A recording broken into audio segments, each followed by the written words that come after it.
This is American Real, where we aim to inspire, empower, and enlighten you through the stories of our guests.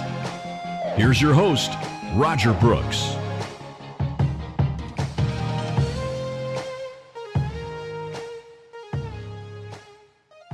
One of the things that I've experienced over my career is where people kind of mistaken kindness for weakness. Where's the line there between kindness and weakness as you see it?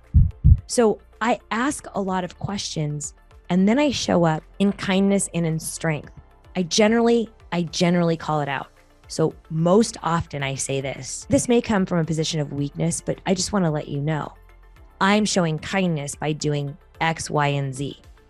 I always start with, don't take my kindness for weakness because I could blah, blah, blah, blah, blah. I choose not to. I say those things out loud. If you stop talking after you say that, you will see, but you have to be calm enough and still enough to watch and engage and not be uncomfortable with not talking.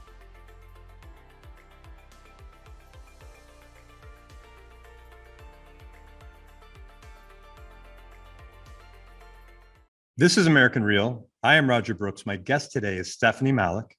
You are a serial entrepreneur that spearheaded multi-million-dollar acquisitions and mergers over your career while working with more than 11 startups globally. After a business transformation, you founded S. Malik Enterprises with a single goal in mind: to help others and promote change through your proven strategies and methodologies. You are a business strategist and crisis expert for top executives at companies such as Nike, United, PwC, and Amex. Stephynie, welcome to the show. Thank you so much for having me. I appreciate it.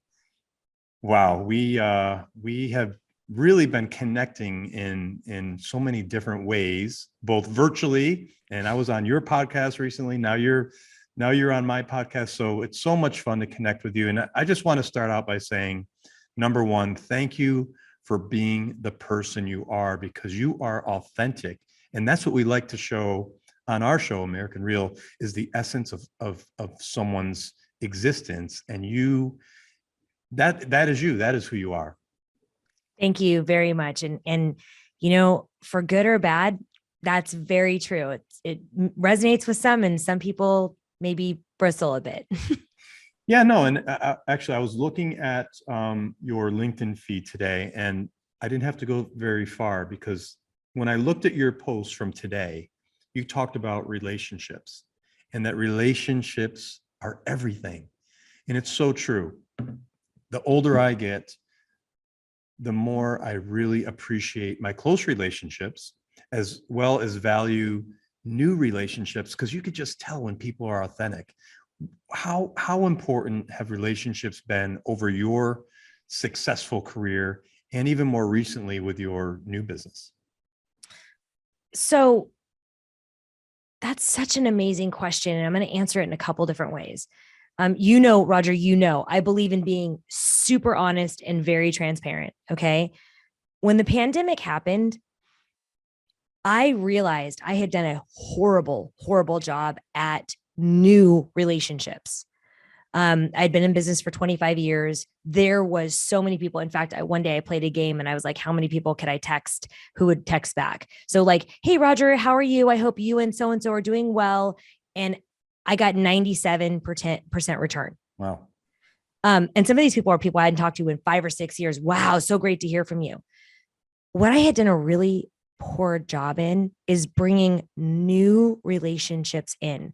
And I want to quantify that by saying relationships, not networking. Networking is like experiences, like knowledge, like challenges. Relationships are something that you spend a lot of time giving to and fostering and being around and just constantly giving and really getting to know different perspectives. Those are very different. So I had done a really bad job before the pandemic of actually adding new relationships into people that I invest in, people that I actually care about. And so I set out on a mission that I was going to intentionally look for 10 new people to contact every single month and make 1 or 2 of them a relationship. We're, in December now, I have about 126 people that I'm in contact with once a week, if not more, that I'm giving to and helping every single day. Relationships are everything, and being intentional with who you connect with is everything. Wow.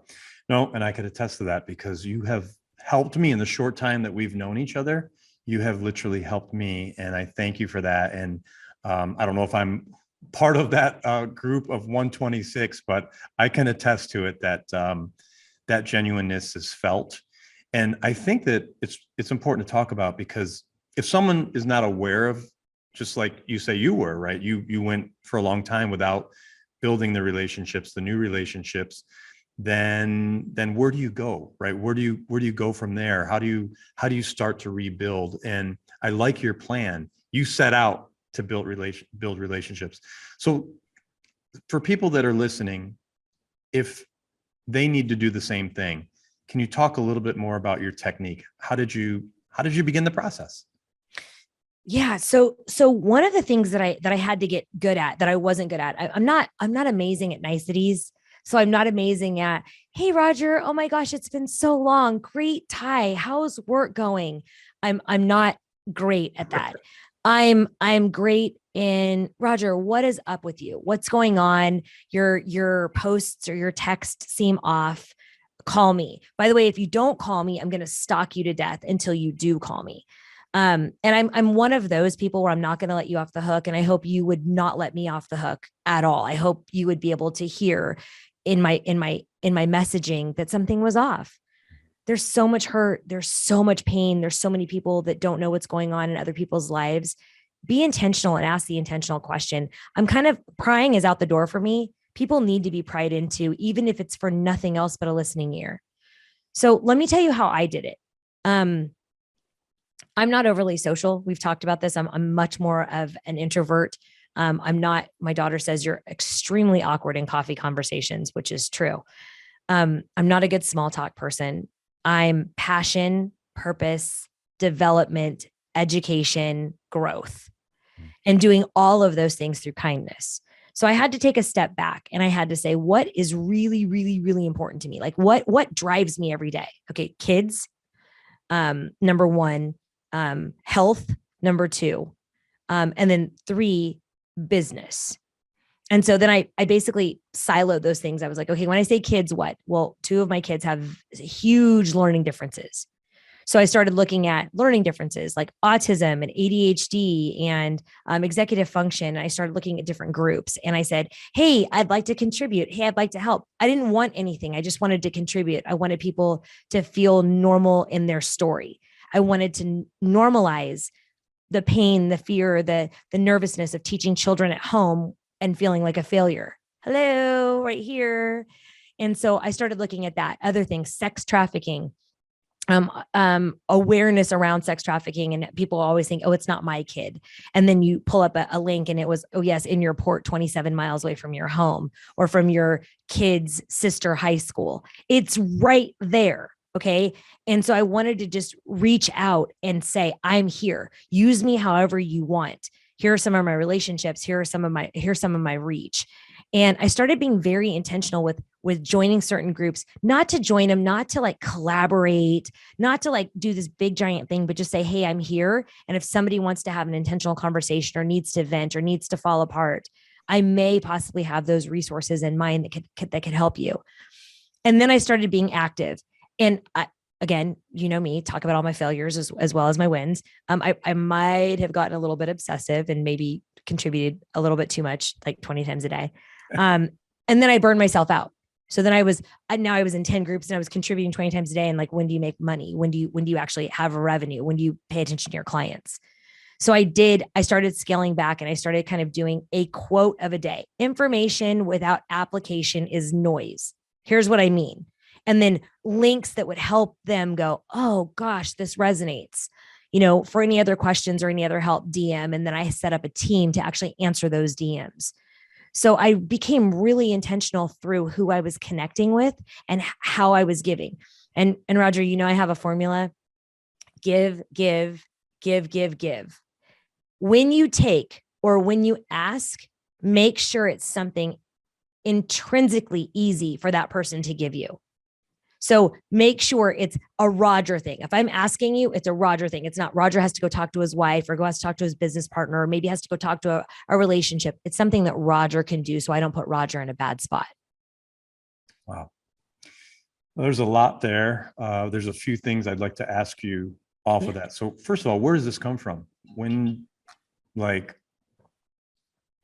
who mentored you, or who did you follow that had this giving mentality that you picked up on?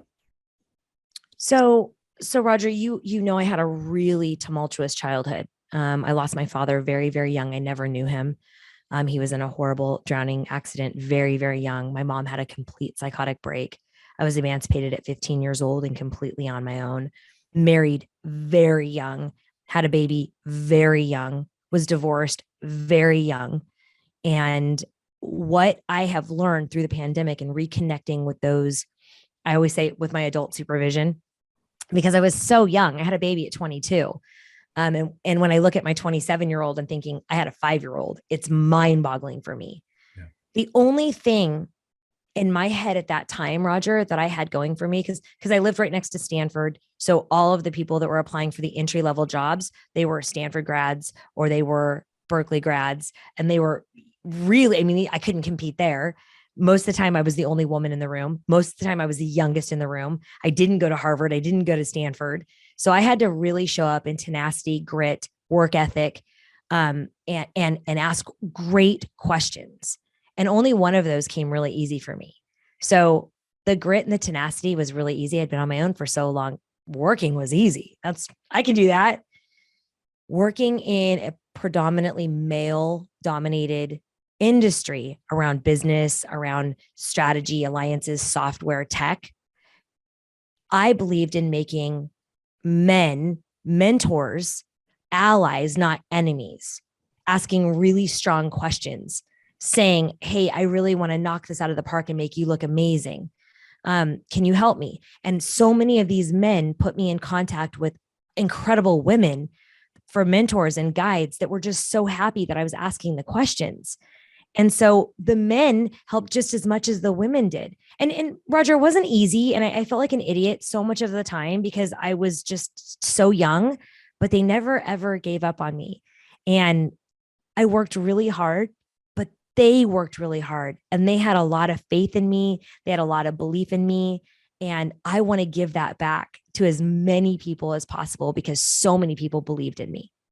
That's so awesome. What a great story that you shared with us. And I think one of the things out of that is that in general, people are genuinely good, aren't they? For sure. At heart. For sure. Now it could be cutthroat, it could be competitive, but to me, it's about the approach. It's about how do you interact with people?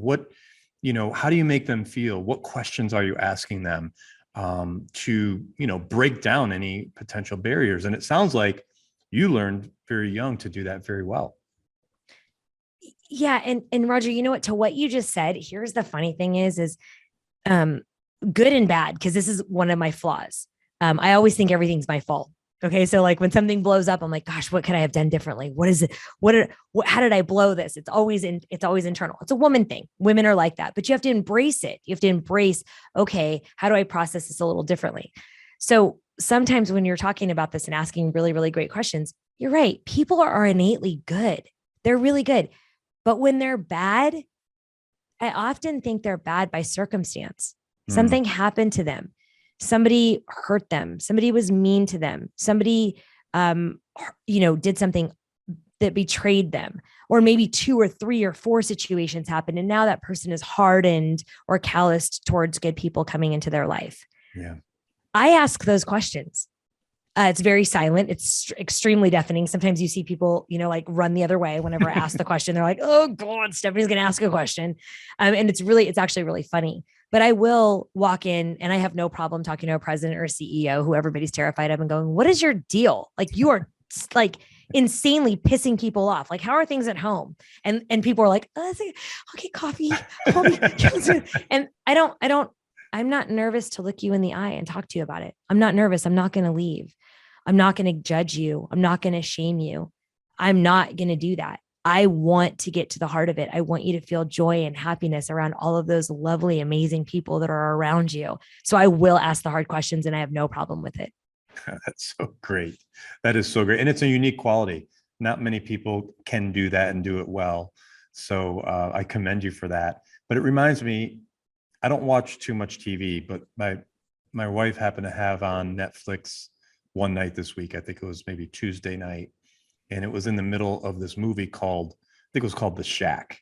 I don't know if you've ever seen The Shack. I haven't. I don't watch TV very much either. Yeah, So it was a movie. So but it was on Netflix. And it was interesting because it was of this person who, whose daughter was kidnapped and killed. So the whole movie was about, why did that happen? He was blaming God and he was blaming everyone. Oh yeah. But then he kind of went to the other side, and it was really interesting how he interacted with God, who, was the actor or actors. And but the thing that came out of that is that it kind of taught me something this week, in that what you said earlier, you never know what people are going through. Yeah. Including that person that kidnapped your daughter. Like, Yeah. what did their father do to them? Yeah. So it just makes you think about every interaction. And if someone is unhappy, or if someone's not treating you right or others right, there's definitely something much deeper behind it. So Roger, I'm going to tell you something I haven't told anybody. I've never, this just happened to me. I recently was on somebody's podcast. I followed this person's content for the last couple of years. This person is on it. Like when I just said that, I just got chills. Like, this person just like connects every single dot. He takes the most complex situations and he makes them so easy. And when he asked me to be on his podcast, I freaked out. I was like, this is just so amazing. And when I got on the podcast, it was incredible. It was really, really good. Don't get me wrong, but he was very different than how I had seen him. And so one of the things for me in doing this podcasting thing, and I don't know if it's the same for you, I would love to hear, is you see these people, you see them on videos and you see them on YouTube and you see them on LinkedIn, and then they come on your show or you on their show and they're completely different. Okay. So for me, when people will come on my show, Roger, they would say, wow, it's so, God, Stephynie, you're exactly like your videos. And I'd be like, yeah. And they'd be like, yeah, that's great. And I was like, what? Like, are people different? Apparently people are different.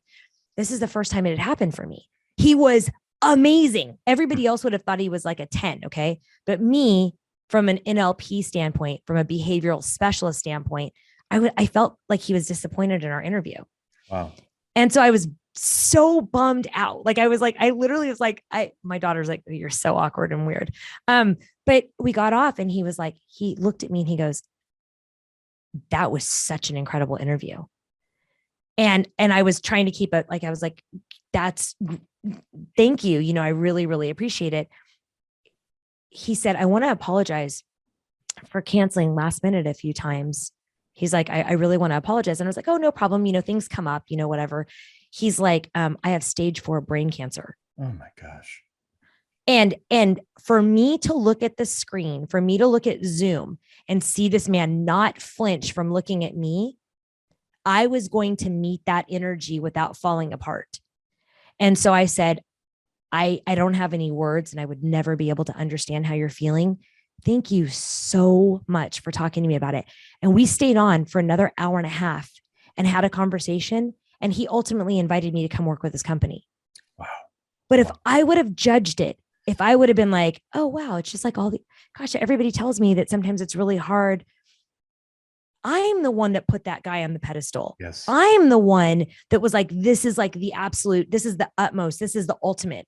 Okay. Not ever thinking one time what this person may have been going through in his life and everything else.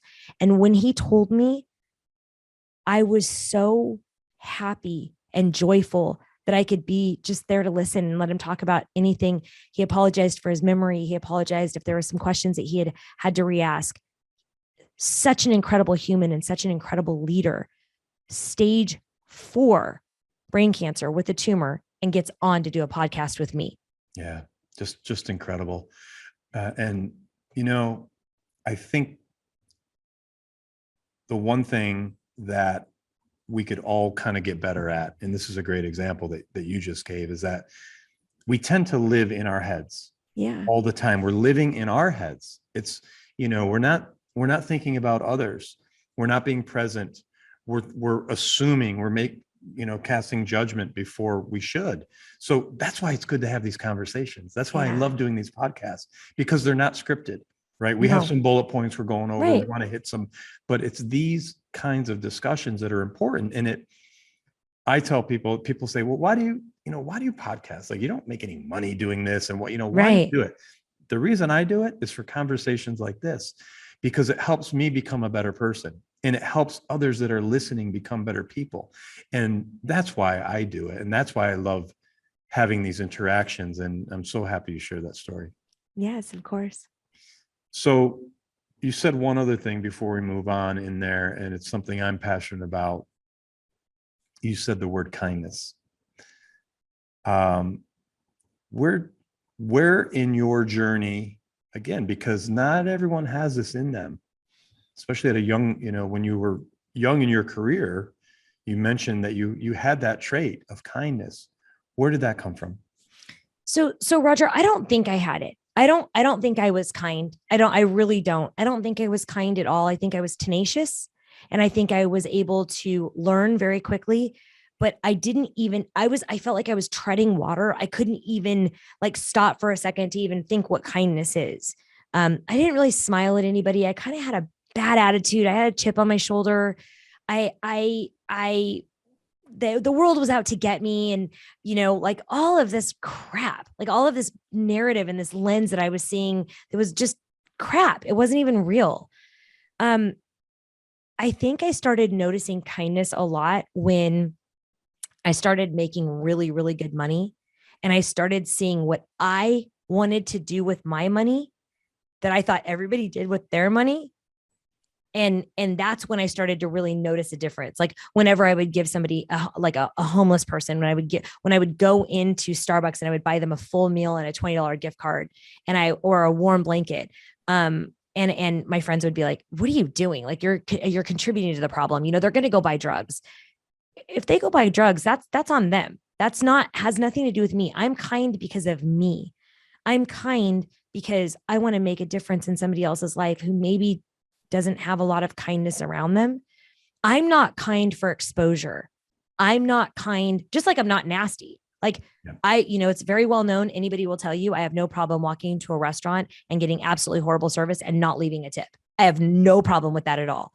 But I also have no problem with ordering coffee and a nice pastry and leaving $100 tip. Like, my husband will have a whole podcast on that. But so, you know what I'm saying? It's just kind because I want to be kind. I want to leave that person or that human or that circumstance or that situation a little better than I found it. I want somebody to tell me. Trevor Houston told me, no one has ever made me feel so special in such a short time, because I was so engaged and I never broke eye contact and I wanted to hear his story and I asked really great questions. I believe in that. I believe if you take sincerity and you take the approach into making somebody else better and asking nothing in return, that makes me better as a human. I'm not doing it for them. I'm doing it for me, because that warm cup of coffee or that warm blanket or that warm meal or that smile or that embrace, maybe that's the last one they're ever going to get. Yeah. What is it about our journey, our life journey, that it's almost like we need to go through the rough patches, the tough times, the stumbles, the falls, to become better people, to become better parents, to become better spouses? Why can't we learn things through a book? Or why does it take the experience? In your experience, why is it that way? I think, for me specifically, and I only want to speak for me because, by the way, I do know people that you can tell them, don't touch that, that's hot. And they're like, oh, thanks for telling me. And then they don't ever touch it. Right. I was not that way. So for me, I think knowing early on who you are and being accepting of evolving is key. I think setting yourself up with more no people in your arena than yes people, more people that will challenge you, more people will ask questions, more people that will expand your perspective, more people that will, that'll say no, that'll push back to make you greater than you are, is so important. For me, I think the reason why I had to go through so many hard knocks and disappointing knocks was simple. I think I was a product of my environment. And I think my mom tried incredibly hard. I think she tried incredibly hard, but with a mental illness and with not having the resources around her to tell her to knock it off, because child abuse wasn't a thing back then. I think I just had to make sure that I was doing it properly or correctly, but I didn't have a strategic path. I didn't have a methodology to get there. I didn't have anybody to look at to go, oh yeah, that's what I want to do. So I had to keep turning down a bunch of dark alleys. I think experience is everything. And it's such, by the way, I'm the biggest hypocrite in the entire world because I'm so protective of my kids. Yeah. I'm the worst. Instead of letting them go through the experiences that I did, their consequences, Roger, are so much bigger than ours. Yeah. Thank God I didn't have social media. Me on Snapchat, Right. not okay in any way. So, I'm like, don't say that. Don't do that. Don't do, I'm the worst. I'm just the worst. Like my daughter's like, Mom, I'm going to be 30 in 3 years. I'm like, maybe, hopefully you get there. She's like, God. No, it's great. And it's just the one thing that's very neat about what you do, and I haven't seen this with anyone, is you mix tenacity with kindness to be a standout. That's something that you have kind of orchestrated. And I love that. I love that about you, that you have both traits. And help some of our listeners that are out there that are thinking about, okay, maybe they're too kind and they're just kind, or maybe they're too tenacious and they don't have that balance, because they're really polar opposites in some ways. But if you could blend the two, there's magic there.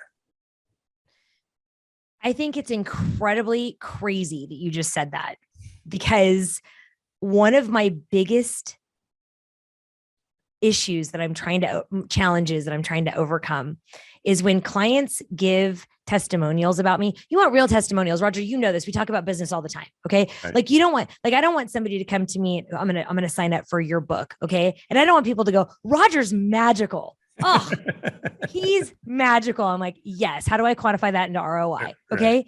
Right. I literally have this problem because you just said it. Okay. So my clients are like, oh gosh, I would love to give a testimonial for Stephynie and everything that she did for me over this last year. And then there's nothing. And they're like, she's magic. Like, knock it off. I'm like, what did I do for you? And they're like, everything. And I'm like, oh God, absolute statements are not okay with me. Like, stop it. It's an unintentional gift. It's an unintentional blessing, but it's also a curse. Okay. Because my CFO used to tell me, you're an HR nightmare.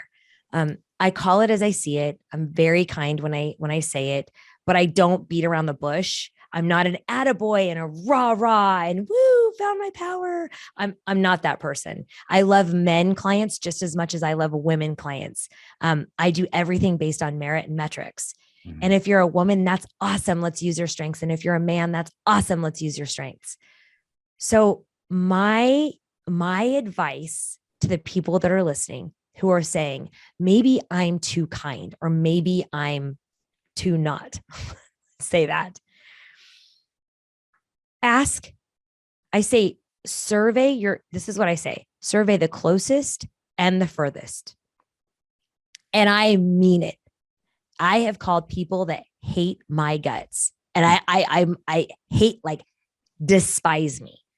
And I've said, what do you love? What do you hate? What bothers you? What did I do to ruffle your feathers? And they tell me. I'm like, thank you so much. I really appreciate it. Sometimes I send them something which really even pisses them off. Whatever. And then I talk to people about the kindness and the way that I make them feel special. I want to say a word of caution. I'm the least selfish person I've ever met in my entire life.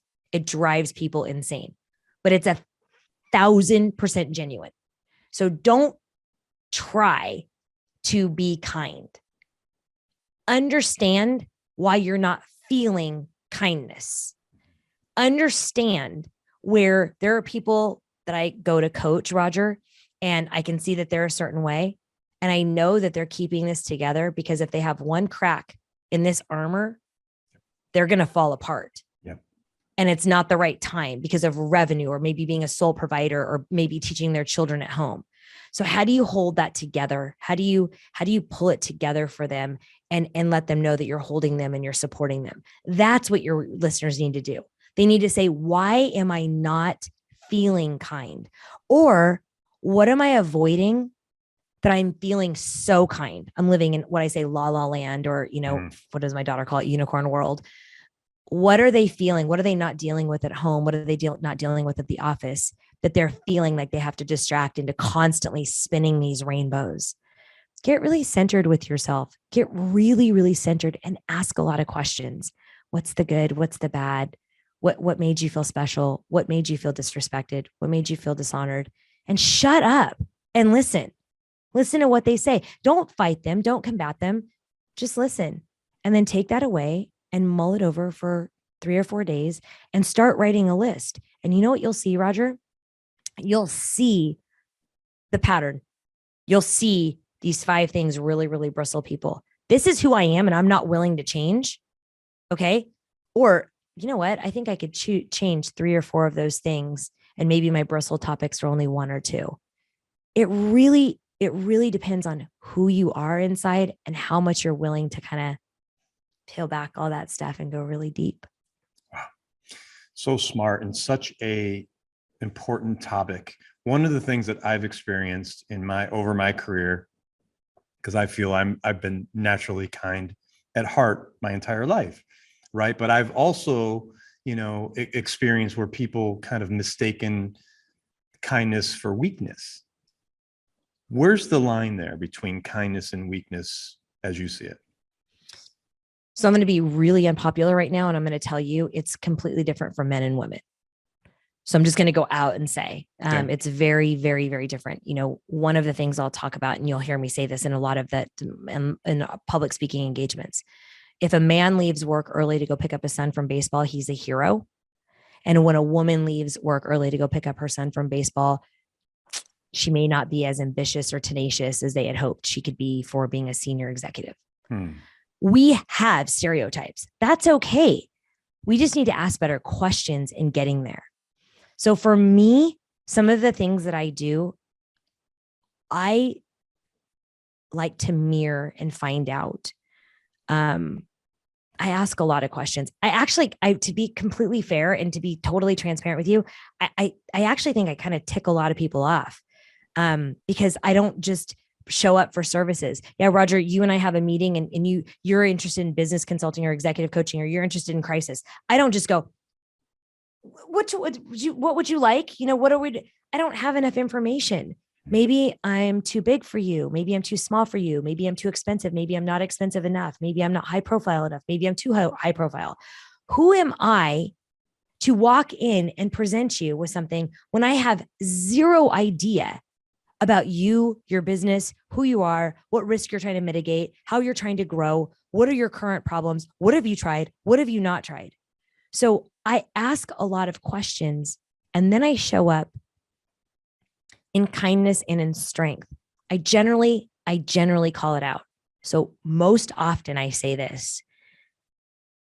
This may come from a position of weakness, but I just want to let you know, I'm showing kindness by doing X, Y, and Z. I always start with, don't take my kindness for weakness because I could blah, blah, blah, blah, blah. I choose not to. I say those things out loud and I watch and see their body language. I watch and see their eye contact, their engagement. I watch and see their process mechanism. I look at who they are, and you will be able to tell. I don't care who your listeners are. Your listeners are intelligent. If you stop talking after you say that, you will see either joy, you'll see settling in, you'll see them kind of go like this and you see them settle in. You'll see fear, like, oh God, what am I going to do next? You will see, but you have to be calm enough and still enough to watch and engage and not be uncomfortable with not talking. Wow. Brilliant. See, this is why I love doing this, because we learn through these conversations, and I never thought of that. And I am going to use that as well. Steph, so I was kind of smirking. I don't know if you saw me as you were talking, but it brought up the memory of a story you shared with me. And I was wondering if you would share it with the audience. And that is, you had a meeting when you were young, starting your career, with someone very important in the Oregon area. Would you mind sharing that story? I'm happy to. So, I was a part of a sales team. By the way, I had no idea what I was doing. This is going to show you how, like, I'm 27 million years old and I just have good skin. But we used to have a book of lists. And so these lists would come, it was called the Hoover list. And it would be lists of executives and their contact information. And it would just say executive. So some of the time we were lucky for it to be a C-suite, and it would say CIO or CTO or whatever. But most of the time it said executive, or it would say decision maker, back in the day, many, many years ago. And so I had a baby. And so I went into the office very, very early, and I had this list, and we had to do a report, Roger. As I told you, at the end of Friday, I think we had to have 100 cold calls or whatever it was. And I found a lot of positivity by calling these executives very early. Their gatekeeper wasn't there. They were like, couldn't believe that you were calling them so early. So, wow, you must be amazing. You know, all of these crazy little things that I have in my 22-year-old head or 24-year-old head. And so one day I call Nike, and I get a hold of the executive that was listed, and he was hysterical. And he was like, you know what time it is? And like all these other things. And I was like, yeah. And then I'm following my script very closely. And today we're going to be blah, blah, blah. And it was ridiculous. Like, when I look back on it, I literally, my ears ring. I cringe. I don't even know what I said, but whatever I said was stupid. And so he says, and so I said, and so today we're selling, and I can't, it was so dumb. And he was like, all right, I can see you on whatever date it was. And it was so far away. It was like, you know, like, I'm thinking about it 3 now. months out or something. I mean, it may have really been 6 weeks, but at that time I'm so young, you know, it may have been 4 months, 5 months. I don't really know, but I knew that I had to do it so far in advance, because you had to get travel approved, and you had to like fly, and there's a lot of things that had to happen. And so I did that. And so I was like, okay, great. And so I went on my day, and the day comes, and I'm going, and, you know, I'm very proper in my super spiffy Tahari suit as I get on to the airplane, and I get there, and I walk in, and I go to the front desk, and I said, hi, I'm here to see, you know, so-and-so. And she looks at me and she chokes. She's like, and I was like, all right, cool. You know, like, whatever. And she's like, hold on. And she's like, do you have an appointment? And I was like, yeah, no, I just flew from San Francisco because I don't have an appointment. I mean, I'm sure I was awful. Okay. I was not nice. And so pretty soon this lady comes out, and she's like, hi, she's like, I'm so-and-so. And I was like, oh, hi, you know, nice to meet you. And so then they take me into this room, that goes to another room, that there were stairs, and then there was an elevator, and there was a lot of hallways, Roger. There was lots of hallways. And I was like, in my head, I'm like, there's gotta be a more direct access. Like, this is so dumb. I'm thinking they're unprepared. They didn't know I was coming. They forgot. Like, all of these things are going through my head. And then I turn the corner, and this gentleman answers, and he's not, I don't know. There was no social media. You know what I'm saying? Like, I didn't know. And I was like, oh, hi. Very weird. You have sunglasses on, but cool, you know, fine. So he shakes my hand, and he goes, hey, he's like, I'm Phil. And I said, hey, Phil, nice to meet you. And so he looks at me, and he looks past me. And then I see him make eye contact with the person who brought me, and and I'm like, what? And the woman says to me, are you, and I'm like, and she's like, is there people? And I was like, I don't know what this person is saying. Like, these are old people. They should be able to talk. Right. And she says, is there going to be people joining you? And I was like, no. And she was like, and then he goes, do you have anything? Is there anything that you have? And I said, with all due respect, you guys, I'm struggling. What do I need? Like, I just want to, and he goes, do you have a presentation? Do you have a thumb drive? Do you have and I was like, no. And he goes, no. And I said,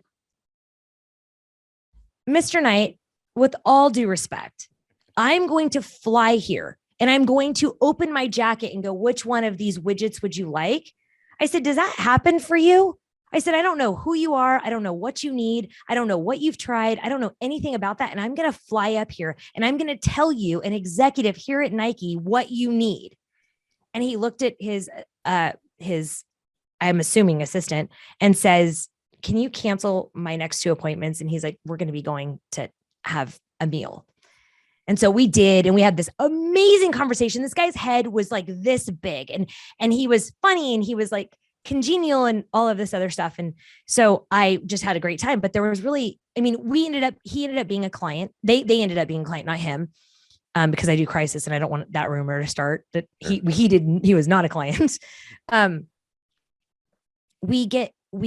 get back to where I'm going, and I am signing things that I think the meal was a lot of money. Like it was like too much. And when I got back and I got my expense report signed, I walked in and I was talking to the president of the company, and he like looked at the thing and he's like, seriously, he's like, why don't you just say who you met with? And I was like, what do you mean? And he was like, really, Stephynie? And I was like, why is everybody like, I don't know what anybody's talking about. And he's like, really, Phil Knight, really, the CEO of Nike. And I was like, what? You had no idea. No clue, 0 clue. Like no, didn't know, didn't care. Super cool dude. Just didn't. And you know what, Roger, first of all, number one, thank God I didn't know. Okay. Thank God. Okay. I didn't know. I didn't have the experience. I didn't have the business acumen. I didn't have the executive presence. Thank goodness that I didn't know. But also too, I wouldn't have treated him any differently. I still would have asked him the questions. I still would have been disgusted that somebody shows up with a presentation who doesn't know anything about his business or who he is or what he's going through or his trials or tribulations or risks or anything else, and sell him just because of who he is. Just not who I am. Well, it's not every day that someone can say that they bought Phil Knight lunch, and you did. Yeah, it was a fight. It was a struggle. That is so awesome. What a great story. Thank you for sharing that. Yeah. Yeah, I used to live out in Portland, and that was back in the early 90s. So it was when Nike really started exploding, and right. It was a fun place to be. The first Nike town was right downtown Portland, and it was just a great era. So I did hear, I don't know if you heard this story, as a quick aside, I went to Portland State University for a while, and he had hired a student from Portland State, paid them $500 to create the Nike swoosh. I don't know if you ever heard that. mean, I haven't heard that, but Roger, as I get older and I start realizing that, I mean, it's probably been about 10 years that these executives put their pants on the exact same way everybody else does. They're all looking for a new way. They're all looking for new talent. I mean, I think I told you the Mark Benioff story. Mark is famous. He's famous for, and I want to say this in a very positive way, because I believe this to be very positive. This is not saying this is where Mark gets his talent, because I'm not saying that. But Mark is famous for being served at a restaurant and just being so happy and thankful and enamored about how a server handled the menu and the suggestive selling and the service and the anticipation of needs, that he has numerous times given a card and said, please call this person, we'd like to hire you. So I think executives are always trying to find a way to give back and to get the freshest talent, because people have so many incredible ideas and they're so stifled with, I didn't go to that big school, or I don't know that person. Ask. Yeah. Literally just ask, reach out and ask. I say no a lot, but I will always know somebody to put you in contact with who may have a little bit more time or is more heavily aligned. No, look, I love that. And I think that's such an important topic, is to not be afraid to ask for help, or to be able to, the doors don't automatically open. You have to knock on those doors yourself. And again, I think the more that people hear stories like this, gives them some encouragement to take those steps, because it isn't easy. But once you do it, it's like anything. It's, you get better at it, and the more doors that you could knock on, and you never know what's on the other side. But it does bring me to our next topic, and that is, I would love to shift and talk about a toxic work environment. I know this is something you navigate, very well. And many people, and I'm sure many of our listeners, are in a situation where they are in a toxic work environment. Please talk about this, the importance of it, and how one might be able to navigate through. So obviously, this is a hard discussion in a 2-minute time frame. Okay. Here's a few things. How do you realize it first? Okay. The first thing is understanding if you're in a toxic work environment. What does it look like? It's chaotic. It is never graceful. It's never gracious. There is a thankless attitude no matter what you do. There is no upward mobility. There is a bunch of unnecessary meetings. There are harsh faces. Go around, look at everybody's face. Is everybody happy? Are they smiling? Are they at least neutral? Are they at least neutral? Now, once you're in it and you're like, oh, wow, this could possibly be toxic. I call a RIP review. And what this is it's generally 5 things that I can actually talk to my boss about. So in my next one-on-one, I cover their agenda. So I make sure that they know what I'm doing and how it's going. And if there's anything, I signal early. Is there anything you need help in? Whatever. And then I say to them, Roger, I've been really considering my tenure here at so-and-so. I feel like I've done a great job in these 3 areas, and that I need extreme improvement in these areas over here. What do you think? And don't talk. Don't help them. This is your boss. Do not talk. And you will see the leaders will say, I am so glad you brought that up. That is an excellent topic. So right now, I'm not prepared to discuss this, but can we discuss this on your next review, on your next one-on-one? And you're like, great, this is awesome. That is a person who's going to help. What kind of help they're going to do, we don't know. If they look at you blank and they have no idea what you're talking about, and they said, I think you're doing this well, and I think this is okay over here too, and I'm not really sure, have you thought of something online, or have you looked at something that, outside of, I don't know that we actually offer that here. That is a manager, that is a boss. Okay. That means you have to be incredibly smart about your next move. What does that look like? Does that look at your own company moving over, doing a lateral position, interviewing somewhere else, or mentoring yourself and finding those people outside of your company that are going to pull you into the next level? Now, one of the things I want to say about this is that I'm going to go back to kind of the other subject that we were talking about. When you ask, please perform. Please perform. Can I tell you how many times people have asked me for a promotion? Can I tell you how many times I've talked to executives this year that have said they begged, I got letter after memo, after email, after asking for this promotion. And now they're in this promotion that I've offered them, and they are doing nothing. They are not performing. If you ask, please get approval from the person that you are reporting to, that you are following their line of, and not measurement of success, which I'll talk to you about in a second, that you're following their line of thought leadership. So you are making yourself improve. However, you are following their trajectory of what they're hoping for you in this position. Okay. Make sure your measurement of success, I want to get promoted and I want to make $20,000 a year, meets their trajectory of success. Make sure I don't really care about how much money I'm making. I really cared about the title so I can move somewhere else and be VP. Okay. I don't really care about what that is. I need to be an individual contributor because I need to be home at 4:00 with my kids. Understand your own measurement of success.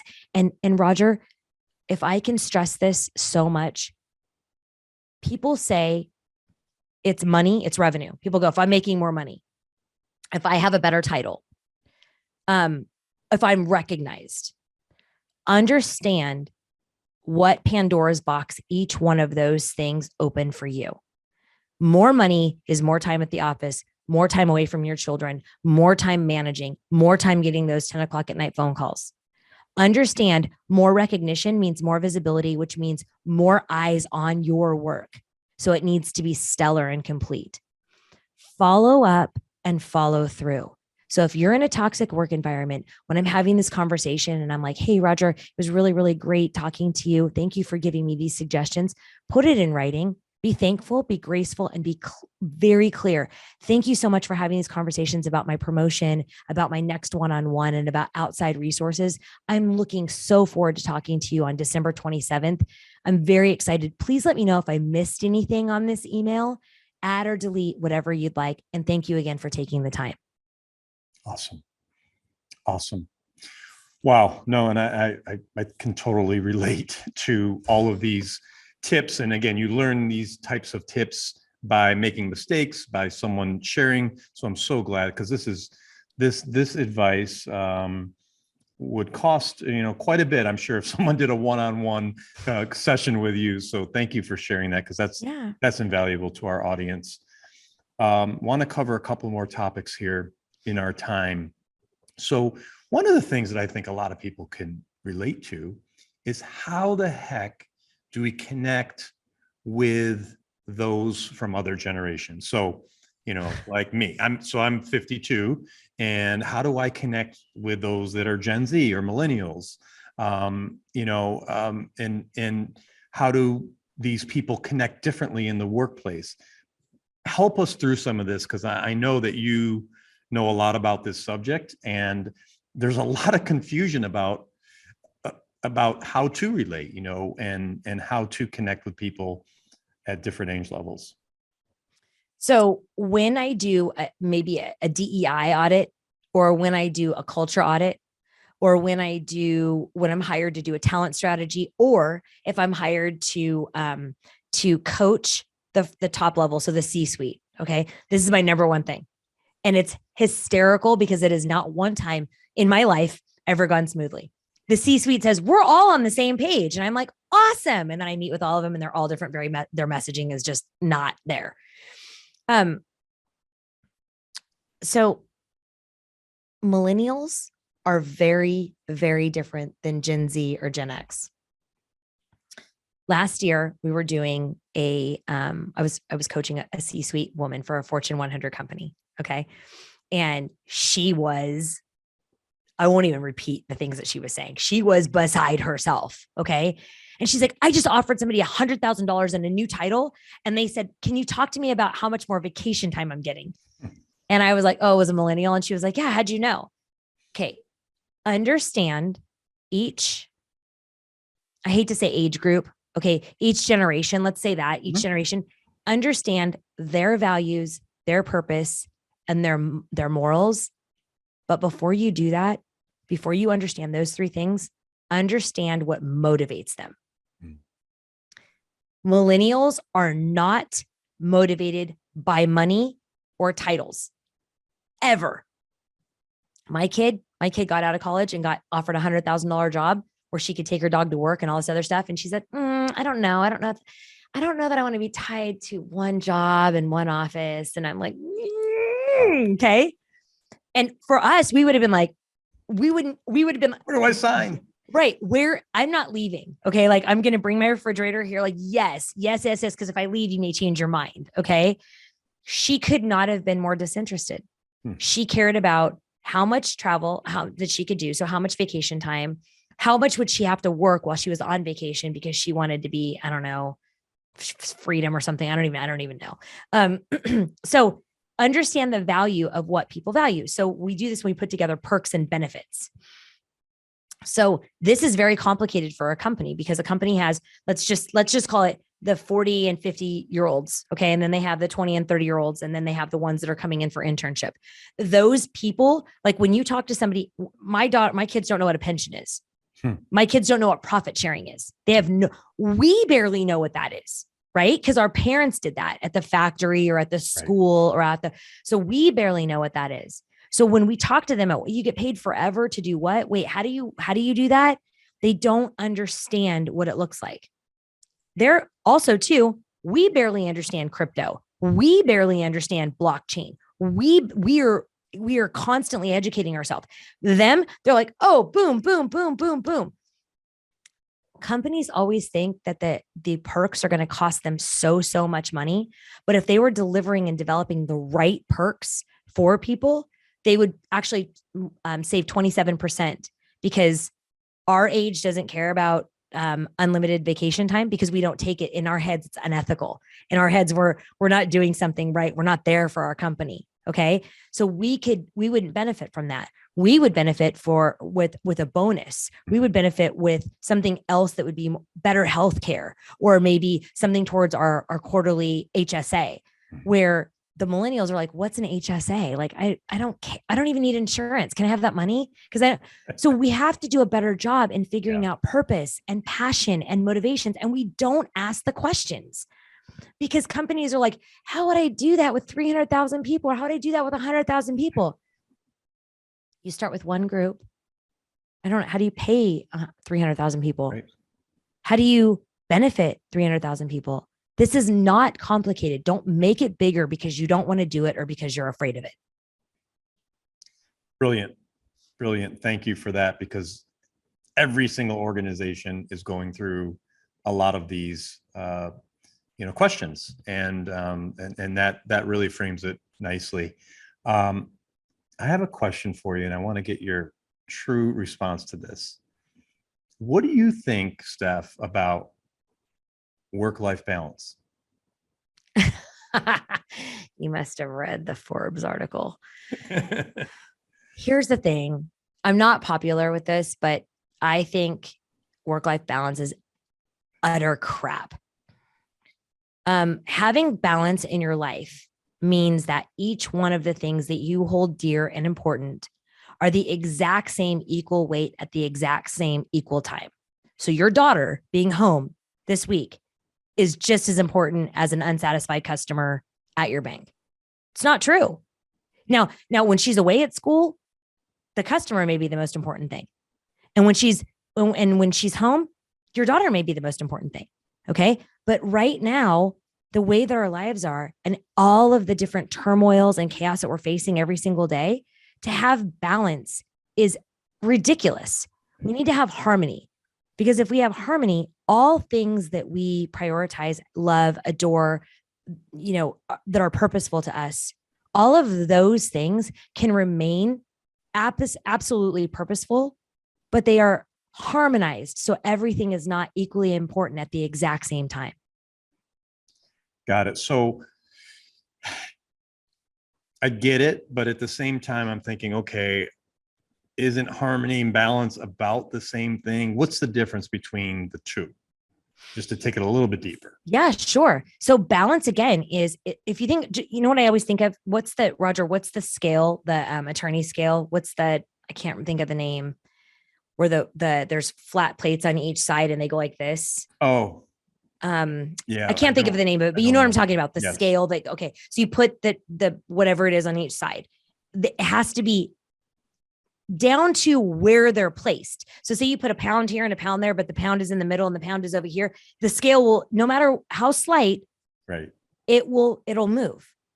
Harmony is, it's constant flow. It's an ebb and flow. Mm-hmm. So I can say to you, Roger, this podcast is absolutely amazing. But if my son walks in the door and his nose is bleeding and there's blood all over the place, are you less important than my son is at that time? Yeah, I get it. So you have to you wouldn't feel less important to me if I said, gosh, Roger, can you hold on 1 second? My son's nose is bleeding. I take care of that for a second and I come back. If it was balance, I would be like this. I would be like, so it's actually balance could be counterproductive. That's exactly right. It's okay. Not real. It's just, there are certain times where everything is not as chaotic. Mm-hmm. Everything is not as up in the air or uncertain, where you can kind of move towards a balance. You're like, yeah, I know what time my wife's going to be home for dinner. I know what clients I've got going on. I know my daily podcast routine. It is much more balanced. Mm-hmm. But then you throw in all the kids coming home in December, you throw in a merger or an acquisition, you throw in a layoff, you throw in you can't talk about balance. That's unfair and it's unreal. And people try to meet those expectations and feel so down that they can't get balanced. I just did this post a few weeks ago that was basically like, the questions that we ask of the people that we love are so important. Like that, my husband is so disengaged. He's not even thinking about us. His kids are all home and he doesn't even care. Hours and hours at the office again. In order not to stress her out because he's a sole provider, in order not to blow up their time together, he hasn't told them that they're downsizing. He hasn't told them that he's trying to save his job. He hasn't told them that they're closing where he works. And he's trying to do everything to not bring this home to his family. Balance is a bad thing for people to constantly, perpetually try and achieve because they constantly feel as though they fail. Brilliant again. And thank you for clarifying that. Now I have a good visual. Okay, so a couple last questions before we let you go. And this has been, we're going to have to do this again because I have like 10 more questions, but we'll do that another time. So we are still living in very uncertain times. How do we lead through the times of panic and uncertainty as leaders? How do we do it? So I tell the leaders that I coach all the time, I go in and I say, bad news doesn't get better with time. Information without application is noise. If we can fall in the middle of that, if we can lead in humility, leaders believe they need to know all of the answers at the exact time they're posed the question. It's not true. Leaders need to be articulate. They need to be kind. They need to be empathetic. They need to be able to hear, to understand, not to respond. Once those things happen for leaders, I think that it's, you know what I always say? I don't use Snapchat or like Instagram or any of those things, but there's these filters. So like I can like look like absolute crap in the morning and then I get a filter and it's like, oh, look at you. Great. This is so great lipstick. This is amazing. I think that once you tell a leader news, good, bad, indifferent, uncertain, whatever it is, they have this beautiful filter of grace and calm and humility to be able to message that message or that information without panic, chaos, and fear. I'll tell you, I'll just tell you, you know who I think did a beautiful job of this? And I say this, I probably said this on 30 podcasts.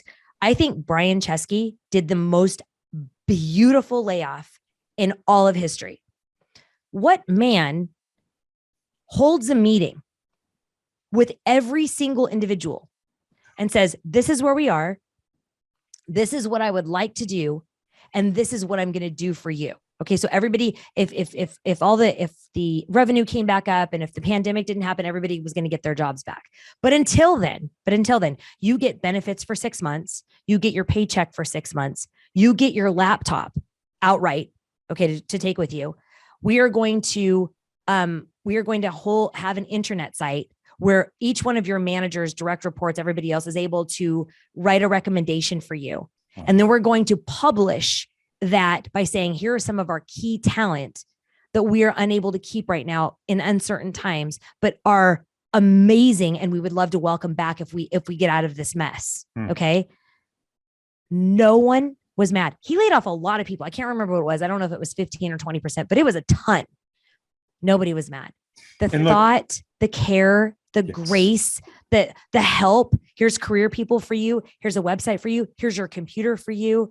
The resources that he set up to do those type of things, that is leadership. Yeah. And I have to say, one other word that comes to mind in addition to that leadership is integrity.